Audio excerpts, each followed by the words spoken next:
Jemi rikthyer në studio edhe do të flasim për kujdesin që duhet të kemi për lëkurën pas pushimeve të verës. Ndoshta jemi pak të vonuar në këtë diskutim se kemi kaluar gjysmën e parë të muajit shtator, gjithsesi është një diskutim që duhet ta bëjmë patjetër dhe unë kam shumë kënaqësi që të prezantoj të ftuarën për ditën e sotme, është mjekja dermatologi, një marrë shumë e njohur për ju. Përshëndetje Riona Sheo, shumë kënaqësi që jeni mëngjes me mua në shtëpi. Faleminderit ju. Mirë, më vjen mirë që flasim për lëkurën me një personazh që është shumë i njohur për të tjerë, por edhe që ka një lëkurë shumë bukur. Ke qef që ta shoh shumë mëngjes, pavarësisht se është me një gry minimalist. Faleminderit, është çështje gjenesh. Okej, mirë. Spontaneisht. Gjithsesi, për te kësaj është edhe kujdes. Patjetër. Dhe prandaj duhet ta vendosim theksin te kujdesi edhe menjëherë pas pushimeve është mi nevojshëm trajtim i fytyrës dhe cilat janë ato trajtime që rekomandohen në vjesht për të bërë. Lëkura ka vuajtur gjatë gjithë sezonit veror, ka bërë ato etapat që ne i kemi përshkruar. Është dehidruar, sforcim në pigmentim si pasojë e melanogjenezës, pra është prodhuar melanina, është ngjyrosur, ka trashur stresën e vet keratinocitare, e cila bën një lloj pengese që uji të dalin nga brenda lëkurës jashtë saj. Dhe të gjitha këto përkthehen praktikisht në një lëkurë që vjen më e thatë, më e ashpër, me më shumë njolla apo çrregullime të pigmentit, me më shumë rrudha dhe që patjetër ka nevojë për trajtim. Dhe hapi i parë është një trajtim minimalist në sensin që mjaft të vihen ca maska qetësuese, hidratuese, rigjeneruese. Më pas mund të vijohet që mund të bëhet edhe në kushtet e shtëpisë. Bëhet në kushtet e shtëpisë sepse unë dështoj gjithmonë me sukses në maskë në kushtet e shtëpisë. Gjithmonë u them pacientëve, pranver, dëgjojeni çfarë ka për të thënë lëkura. Lëkura është organ që flet shumë. Dhe në momentin që ti bën një maskë, qoftë dhe të gjetur nga interneti, por edhe në maska unë jam shumë minimaliste, në sensin që ha një frut, lyeje fytyrën me atë 1/4 e fundit të frutit. Edhe bëj një lyerje. Cili është fruti që rekomandohet më shumë? Kivi, banane, portokall, pjeshk, çfarëdo që të kesh në dorë, nuk ka asnjë lloj problemi. Frutat kanë përmbajtje të lartë hidrike, kanë vitamina, kanë acide fruktoze, kanë sheqer, dhe më thëmë bëjnë hidratim, ushqyerje dhe një lloj eksfolimi apo rrjepje minimaliste të pandjeshme të lëkurës. Mirë, kjo ishte shumë mirë se këto që përzej mjalt me vezë dhe shumë mund të jenë shumë mirë, po për mua e një torturë. Po prandaj them, mund të niset me një gjë shumë të vogël. Mjalti dhe veza mund të bëhet një herë në javë, ndërsa kjo mund të bëhet për ditë, 2 herë në javë, 3 herë në javë. Dhe në momentin që lëkura fillon dhe ka ato sinjalet e veta që janë jo pak pickim, ndjesi djegje, temperaturë e lartë, ndjesi kruajtje, është shenja që nuk e do ato çfarë ti i ke vendosur në kushtet e shtëpisë. Shkojmë, e shplajmë fytyrën me ujë të vakët, jo të nxehtë, më afër të ftohtit ujin e vakët, dhe pastaj rrim të qetë. Ka nevojë për një peeling, ka nevojë për një scrub fytyra pasi kthehemi nga plazhi, sepse e vërej që domethënë ka papastërti, ka nevojë për një lloj pastrimi. Kjo çfarë propozova unë ishte në kushtet e shtëpisë. Mund të kalohet në një stad më të avancuar, po në kushtet e shtëpisë, duke përdorur maska që janë farmaceutike. Janë me indikacione për tipologji të caktuara lëkure dhe gjithashtu dhe indikacionet e përdorimit janë shumë të sakta në fletët apo informacionin shoqërues. Pastaj shkojmë tek dermatologu. Tek dermatologu, madje mund të thosha estetisti përpara se të shkojmë tek dermatologu. Te estetisti bëjmë trajtime më profesionale, vihet maskë, hiqet maskë, masazh fytyre, relaksim, avull etj. etj. Dhe kur shohim problematika, drejtohemi tek dermatologu. Te dermatologu pastaj mund të shkojmë në ato etapat që janë më të avancuara, pak mikrodermoabrazion, një çik skin scrub apo gryerje të shtresës mos sipërfaqësore të lëkurës në trajt mekanike. Pastaj kur të largohet dielli dhe unë do rekomandoja mesin e nëntorit sepse jemi vend shumë solar, do fillonim edhe me peeling, mund të bëhet dermapen, pra procedurat janë pafund. Dermapeni është shumë i dhimbshëm. Bukuria është e dhimbshme në vetvete. Mirë, se meqenëse të kam në studio po heq edhe të gjitha këto dilemat që kam pasur unë ose gjërat të cilat mua mund të më kenë thënë në vite gjatë këtij misionit për të pasur një fytyrë sa më të mirë. Në një periodicitet, sa kohë duhet, domethënë nga një pastrim i fytyrës tek pastrimi tjetër, për njerëz, për vajza, për gra, të cilat na ndjekin edhe përdorin make-upin në përditshmërinë e tyre? E qartë. Është shumë e personalizuar për kujdesja për lëkurën. Madje dhe nga koha në kohë tek i njëjti individ kjo përkujdesje ndryshon. Është ndryshe të flasësh për një 20 vjeçare dhe tipologjinë e trajtimeve që ajo mund të bëj. Është i ndryshëm protokolli kur flasim për 30-40, i ndryshëm për 40-50, i ndryshëm për 50-60 e kështu me radhë. Pra, shihet tipi i lëkurës, mosha e pacientit, ndikimi gjenetik, mënyra se si e ka ruajtur apo si ka punuar me lëkurën e vet nëpër vite dhe pastaj hartohet një protokoll. Nga ana tjetër, ajo që thash, edhe nga koha në kohë tek i njëjti individ, koha mund të jetë nevoja për trajtime mund të jetë ndryshme. Sepse më ndodh, u them pacienteve, u krijoj një lloj protokolli, hartojmë së bashku një plan dhe u them do më vish pas 3 muajsh ose pas 2 muajsh, duke e parë situatën sot. Dhe vin, i them se ka ardhur kaq herët, po më the vetë doktoresha. Okej, tani kam filluar që të ndjek një praktik tjetër. I besoj më shumë, por në paciente që kanë kohë që merren me lëkurën e tyre, u besoj më shumë instinkteve apo njohurive që ato kanë formuar për lëkurën dhe mbi lëkurën e tyre. Dhe i them sapo e ndjen që është lodhur, e ndjen që ka nevojë për një trajtim etj. Do vish që të bësh ndjekje. Sepse individi e kupton më shumë. Absolutisht. Dhe e shohim që shtatori vjen me një fluks në rritje kërkesash, sepse janë bërë pushimet e verës dhe duam që me nisjen e sezonit të ri të punës të kemi një pamje sa më të kuruar. Mirë, kam përshtypjen se një nga problemet më kryesore që vijnë pacientët pasi kthehen nga pushimet e verës janë njollat në lëkurë. I keni 100%? Jo.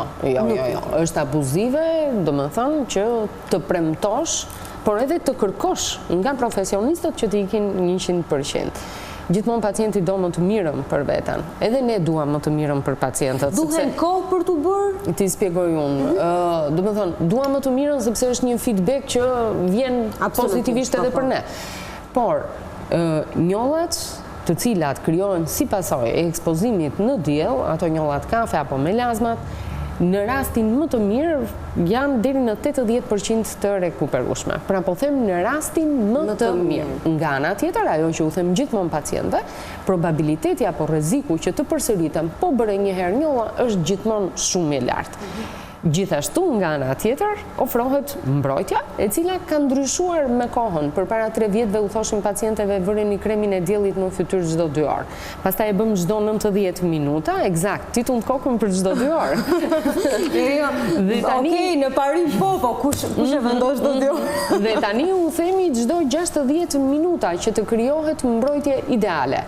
Pra fytyra duhet të lyhet kur ekspozohesh në diell çdo 60 minuta. Praktikisht që dojmë. Unë e para që po e them që dojmë, dhe me thamë. Kështu që duhet jetë për kujdesja maksimale, por mjafton një 5 minutë sa po fillon ai dielli i parë i marsit, që ti në qoftë se ke një historik njollash, të ribësh njollën tënde. Mirë, nga marsin, jo çdo një orë duhet ta lyesh, në 5. Jo. Vetëm kur je ekspozuar në sezonin, do të thonë periudhën shkojmë një fundjavë, një weekend, edhe tani që jemi në shtator, në tetor, në nëntor, shkon del buzdetit dhe në qoftë se ti do rrish nga ora 8 deri në 12 çdo një orë duhet të vendosësh. Mirë, ka shumë raste që për shembull shfaqen njollat kafe në momentin e sezonit të verës dhe më pas në dimër zhduken ose zbehen edhe rikthehen sërish. Pra nëse ti do dalë një herë.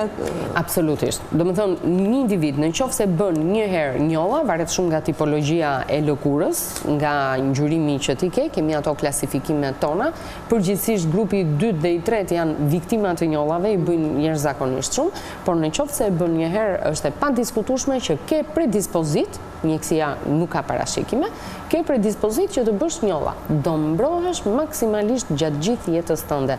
Dimër ver, 365 ditë. Në këto vitet e fundit ka një ndërgjegjësim më të madh, ka një kujdes më të madh të njerëzve për Po, jashtëzakonisht shumë, domethënë.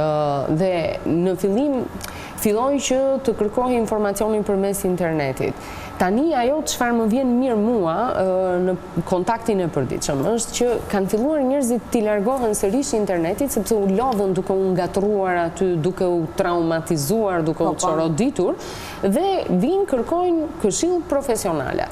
Është gjithmonë më shumë në rritje, është jo vetëm tek femrat, por edhe tek meshkujt, është zgjeruar edhe gama e moshës. Domethënë vinë që nga fëmijë të moshës 12 vjeçare. Që dalin ato. Eksakt. 9 vjeçare, edhe më të vegjël akoma. Para adoleshentë. Dhe marrin këshillat për mënyrën se si duhet ushqehen dhe si duhet lajnë fytyrën, deri këtu shkojmë me këto lloj moshash, dhe deri në moshat 60, 70, edhe pacientë 10 vjeçar. Më duket sikur nuk është se ka aq shumë adoleshent me probleme lëkure, ndoshta edhe ne nuk kemi më aq shumë kontakt. Ka shumë adoleshent me probleme. Më duket sikur dikur ka pasur më shumë, nuk dini të trajtonin. Ka shumë pranvera, por sot ne jemi më të fokusuar brenda atyre mureve tona, edhe ndërsa unë që i kam përdit, kolegjet e mia që i kemi përdit në kontakt pacientët e kuptojmë. Është higjiena, është mënyrë ushqyerje, është nivel hormonal. Unë do fokusohesha shumë tek ushqyerja.